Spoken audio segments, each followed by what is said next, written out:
दर्शकबिन्दुहरु न्यानो नमस्कार। आज चाहिँ अलिकति इन्फर्मेटिभ खालको भिडियो लिएर आइसकेको छु।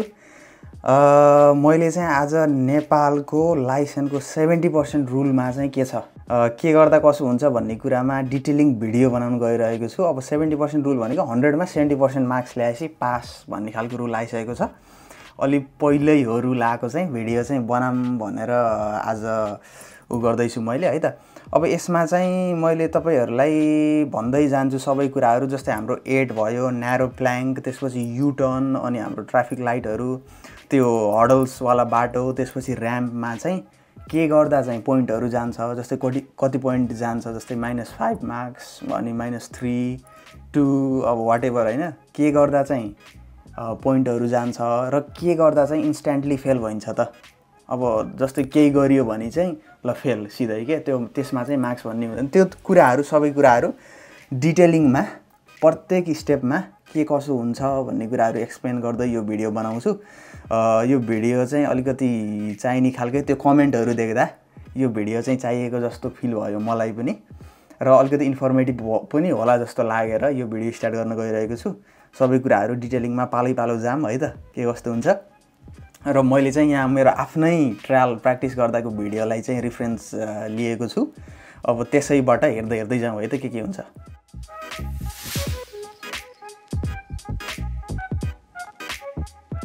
अब लाइसेन्सको सबभन्दा पहिलो सुरु भनेकै हाम्रो 8 बाट स्टार्ट हुन्छ के रे, अंग्रेजी नम्बर 8 हो त। 8 मा चाहिँ अब के हुन्छ त भन्ने कुरा, सबभन्दा पहिला त 8 भनेको 20 मार्क्सको, सबभन्दा धेरै भनेकै 8, अनि अर्को र्याम्पमा पनि छ भनेको उकालो ओह्रालो पनि 20 मार्क्सकै हुन्छ।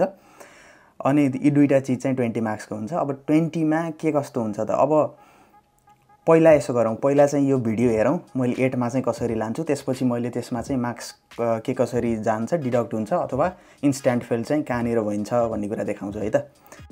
पहिला जाउँ है त। 8 मेरो यसरी चाहिँ जानी मजाले। अब यता साइड जाँदा नि भयो, यता साइड जाँदा नि भयो, त्यो फरक पर्दैन। अनि 8 मा जाँदा चाहिँ सकेसम्म जुन बाहिरको लाइन छ नि त्यसलाई पेलेर के बाहिरतिरबाट त्यसरी चाहिँ अगाडिको लाइनलाई एलाइन उस टायरलाई एलाइन गर्ने हो भने चाहिँ त्यसरी मिल्दै जान्छ के। ल हेर्नु त कति मजाले हो। सिक्दै थिएँ मैले पनि, अलिअलि ढकमक भइरहेछ। पहिलाको भिडियो यो, त्यहाँबाट निकाल्ने। यो चाहिँ 8 भयो, इजी है। अब 8 मा चाहिँ के छ त रुल भनेर भन्दाखेरिमा, यसरी 8 मा लाँदै गर्दा टायरले जुन यो लाइन छ 8 को एज लाइन छेउको लाइन, त्यहाँ टायरले छोयो भने 5 मार्क्स डिडक्ट एउटा है। 5 मार्क्स डिडक्ट, फेल चाहिँ भइदैन त्यो हुँदा। त्यसपछि अर्को भनेको फिटले चाहिँ भुइँमा छोयो, एकचोटि ट्याक्क टच गरियो भनी पनि 5 मार्क्स डिडक्ट भयो। त्यहाँभन्दा त्यहाँ केही पनि भएन। त्यसपछि त्यो हुँदै गर्दा पनि अगाडि बढ्न चाहिँ पाइयो है। दुईटा कुराहरु भनेको त्यो हुन्छ। एउटा टायरले चाहिँ एज लाइनलाई छोयो भने 5 मार्क्स डिडक्ट, अर्को भनेको चाहिँ खुट्टाले ग्राउन्डमा टच भयो भने पनि 5 मार्क्स डिडक्ट। अनि यो 8 मा चाहिँ इन्स्ट्यान्ट फेल के गर्दा भइन्छ त भनेर भन्दाखेरिमा आउटराइट फेल पनि भनेर भन्छ। इन्स्ट्यान्ट फेल चाहिँ अब जस्तै टायरले चाहिँ बाउन्ड्री लाइनलाई छोयो एकचोटि, ठीक छ 5 मार्क्स गयो, तर दोस्रो चोटि पनि छोयो, त्यहाँनिर चाहिँ फेल भएको मानिन्छ। त्यो चाहिँ आउटराइट फेल भनेर भन्छ। इन्स्ट्यान्टली फेल भयो, बाइक लियो घरतिर, अझ त्यहीँको बाइक हो भने त त्यहीँ छोडेर है, त्यो भयो एउटा। अनि अर्को चाहिँ जस्तै टायर चाहिँ जस्तै छोयो मात्र नै, बाउन्ड्री लाइनबाटै बाहिर भयो, टायर चाहिँ अलिकति बाहिरै निस्कियो भने चाहिँ त्यो पनि अन द स्पट फेल भएको मानिन्छ है। अनि त्यसपछि चाहिँ entering in from the wrong direction भनेर भन्छ। त्यो भने चाहिँ अब जस्तै यताबाट गए पनि हुन्छ, यो त यताबाट गए पनि हुन्छ, अगाडि मतलब हुँदैन। जस्तै उतापट्टिबाट आए भने हो, त्यो त गर्ने कुरै भएन, त्यो त टेन्सनको कुरै भएन, त्यो छोडिदिउँ। अनि अर्को भने चाहिँ जस्तै त्यो 8 मा घुमाउँदै क्लचको ब्रेकहरुको त्यो मिलेन भने चाहिँ त्यो इन्जिन स्टप पनि त हुनसक्छ नि। त्यो इन्जिन स्टप भएको बेलामा पनि इन्स्ट्यान्टली फेल भएको मानिन्छ। त्यसो हुँदा त्यो कुराहरु चाहिँ ख्याल गर्नु पर्यो है त। इन्स्ट्यान्टली फेल चाहिँ 4 वटा चीजमा हुन सकिन्छ। एउटा भनेको एकचोटि दुईचोटि सम्म फिटले भुइँमा छोयो, अनि टायरले चाहिँ बाउन्ड्री लाइन नै क्रस गर्यो, अनि त्यसपछि जस्तै इन्टर गर्दा नै गलत ठाउँबाट गरियो, जस्तै जानी यही हो, त्यो टेन्सनको कुरो भएन त्यो त। त्यसपछि अर्को भनेको चाहिँ तपाईको इन्जिन स्टप भयो, 8मा चलाउँदै गर्दा इन्जिन स्टप भयो भने चाहिँ इन्स्ट्यान्टली फेल भएको मानिन्छ। यो चाहिँ 8 को कुरो भयो।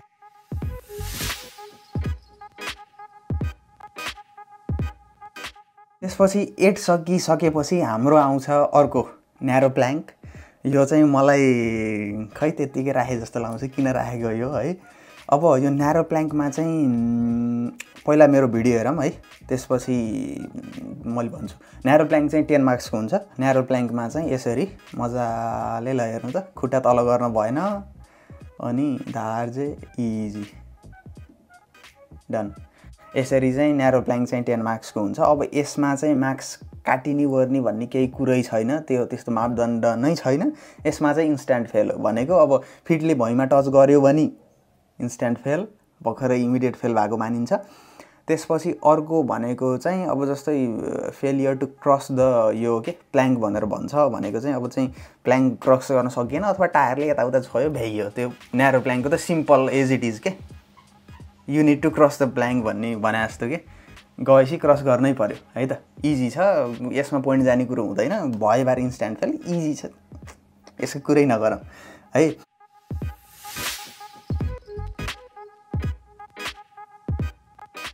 त्यो न्यारो प्ल्याङ्क पछि अबको हाम्रो नेक्स्ट स्टेप भनेको युटर्न हो। युटर्न पनि त्यही हो, 10 पोइन्ट्सकै हुन्छ होइन। युटर्नमा चाहिँ यसरी ल हेर्नु है त, न्यारो प्ल्याङ्क कटिसकेपछि यी साइड लाइट बालेर मैले जसरी साइड लाइट बालेर यसरी लएर ठ्याक्कै यहाँनिर आएर युटर्न सकियो।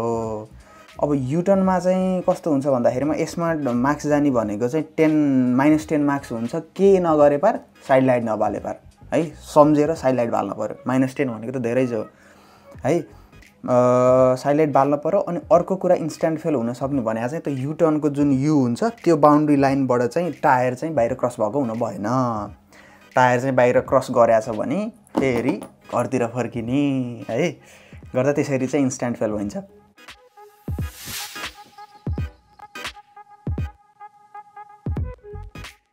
अनि यो युटर्न सकिसकेपछि चाहिँ हाम्रो आउँछ ट्राफिक सिग्नल। ट्राफिक सिग्नलमा चाहिँ के छ भनेर भन्दाखेरिमा अब ट्राफिक सिग्नललाई पहिला हेरौँ यति, हामीले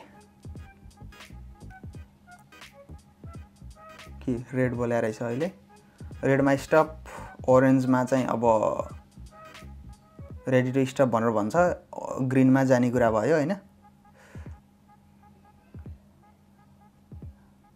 यसरी ग्रिन बलेसी चाहिँ मजाले त्यो ऊबाट अगाडि बढ्ने। अब कस्तो हुन्छ भन्दाखेरिमा ट्राफिक सिग्नल फलो भएन भने, जस्तै रेडमा हिँडालिदियो भने चाहिँ के भयो त, फेल चाहिँ हुँदैन, स्टिल 15 मार्क्स जान्छ, फेल चाहिँ हुँदैन। यसमा चाहिँ फेल हुने मापदण्ड केही पनि छैन। ट्राफिक लाइट फलो गरेको छैन भने चाहिँ 15 पोइन्ट्स डिडक्टेड, त्यसपछि यु क्यान मुभ फरवर्ड है त, त्यति कुरा हो।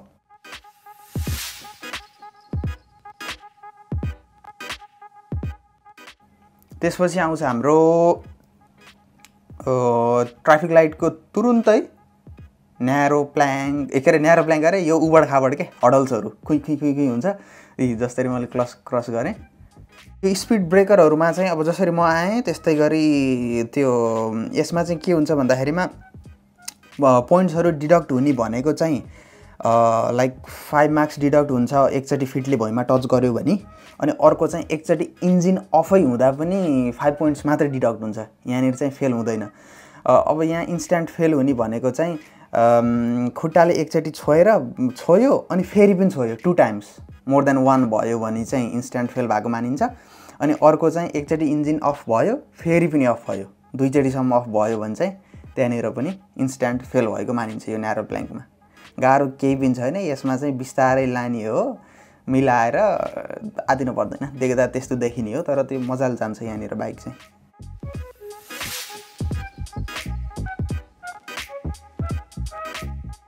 अनि यो हाम्रो स्पिड ब्रेकर कटिसकेपछि नेक्स्ट स्टेप र लास्ट स्टेप पनि भनौँ, र अलिकति ट्रिकी भन्न पनि मिल्छ है, यो चाहिँ अलिकति ऊ पनि हुनसक्छ, नर्भस पनि भइरहेको हुन्छ लास्ट मोमेन्टमा। अनि त्यसपछि है त यो एकचोटि हेरौँ, यो ऱ्याम्प पनि 8 एउटा 20 मार्क्सको हो भने ऱ्याम्प पनि अर्को 20 मार्क्सको हो। यसमा के हुन्छ पहिला चाहिँ मेरो यहाँ हेरौँ है त कसरी जाने भन्ने कुरो। सर गयो मान्छे, रोकियो होइन, माथिको ऊ चाहिँ ब्रेक चाहिँ खुट्टो चाहिँ उताको ब्रेकको खुट्टा चाहिँ ब्रेकमै हुन पऱ्यो है, फेरि दुइटै झार्न हुँदैन फेरि त्यहाँ यसरी गर्ने होइन। अनि त्यसपछि चाहिँ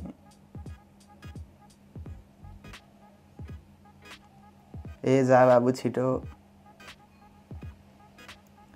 यसरी गयो होइन। यहाँ गएर फेरि त्यहाँनिर रोकियो यी ब्रेक खुट्टो चाहिँ ब्रेकमै छ। अनि तपाईँको यताको चाहिँ बाइक त अडाउनु पर्यो। यहाँनिर आयो, त्यसपछि यहाँनिर आइसकेपछि ट्राफिकले जाऊ भनिसकेपछि तपाईँ चाहिँ यसरी निस्किने। यसरी निस्किसकेपछि तपाईँको ट्रायल चाहिँ सक्यो। अब यो ऱ्याम्पमा चाहिँ के हुन्छ त, त्यस्तो त्यो पोइन्ट डिडक्ट हुने भन्ने खालको केही पनि छैन। यसमा चाहिँ भएबार इन्स्ट्यान्ट फेल हो। यसमा चाहिँ के छ भन्दाखेरिमा अब त्यो जाँदै गर्दा त्यो दुईवटा येलो लाइनको बिचमा चाहिँ बाइकलाई पार्क गर्नुपर्छ। त्यो गर्ने बेलामा चाहिँ यदि बाइक चाहिँ अगाडिको टायर चाहिँ अगाडिको बााउन्ड्रीभन्दा अगाडि गयो अथवा बाइक चाहिँ त्यो पछाडिको येलो लाइनभन्दा पछाडि नै रह्यो टायर चाहिँ है भन्न खोजेको, त्यो बिचमा भएन भने चाहिँ इन्स्ट्यान्ट फेल भएको मानिन्छ। त्यहाँनिर ठ्याक्क लगेर ठ्याक्क पार गर्न पर्यो है, इजी कुरा है। तलमाथि भयो भने इन्स्ट्यान्ट फेल भएको मानिन्छ। त्यसपछि अर्को भनेको चाहिँ के छ भनेर भन्दाखेरिमा जस्तै अब त्यो त्यहाँनिर पार्क गरियो, पार्क गरिसकेपछि अब ट्राफिकले अगाडि जा भनिसकेपछि जानु पर्यो।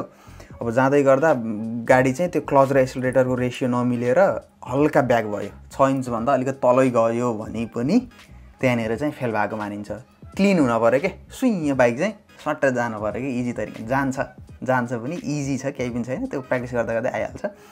अनि त्यसरी त्यो 6 इन्चभन्दा धेरै गयो भने पनि त्यहाँनिर चाहिँ इन्स्ट्यान्टली फेल भएको मानिन्छ। र इन्जिन चाहिँ मोर देन एकचोटिभन्दा धेरैचोटि 2 चोटिसम्म स्टप भयो भने पनि त्यहाँनिर चाहिँ फेल भएको मानिन्छ है। यसमा चाहिँ पोइन्ट डिडक्ट हुने भन्ने त्यस्तो कुरा छैन। अनि यो ऱ्याम्पबाट कटिसकेपछि तपाईँको लाइसेन्सको त्यो स्टेपहरू चाहिँ सबै सकिन्छ।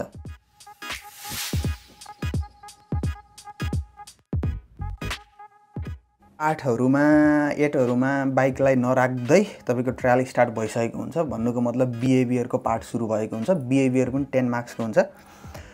अब यो 10 पोइन्ट्समा चाहिँ कस्तो हुन्छ भन्दाखेरिमा अब हेलमेटको त्यो जुन फिता हुन्छ त्यो लगाएको छ कि छैन, लगाएको छैन भने -4 है त्यो हुन्छ। त्यसपछि अब ऐनाहरू चेक गरेको छ कि छैन, गरेको छैन भने -3 पोइन्ट डिडक्ट भइहाल्छ।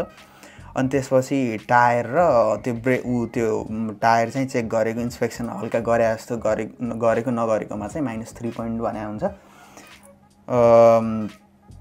त्यसरी चाहिँ 4, 5, 6, 7, 8, 9, 10 भनेर चाहिँ 10 पोइन्ट छुट्याएको हुन्छ बिहेभियरमा। त्यसमा त अगाडिको सामान्य कुराहरू, हेलमेटको फितो लाउने, गियर अब कतिमा राख्ने हो, 1, 2 कतिमा छ त्यो चेक गर्ने। त्यसपछि गएर सामान्य मिररको इन्सपेक्सन गरे जस्तो गर्ने। अनि त्यसपछि गएर तपाईँको त्यो टायरको इन्सपेक्सन भनेर भन्छ त्यो सामान्य चेक गरेर त्यसरी गर्नुभयो भने चाहिँ 10 पोइन्ट्स पनि इजिली होल्डीमा आइहाल्छ। ल हाम्रो यो 70% सिस्टम चाहिँ यही नै हो। सजिलो छ, गाह्रो केही पनि छैन बुझ्नलाई। मैले पनि के कति बुझाएँ बुझाइन, केही क्वेसनहरू छ, क्वेरिजहरू छ भने कमेन्टमा राखिदिनु होला, मैले रिप्लाई गरिहाल्छु। र यो मिठो भिडियोको लागि एउटा मिठो लाइक अनि सब्सक्राइब पनि गर्नु होला।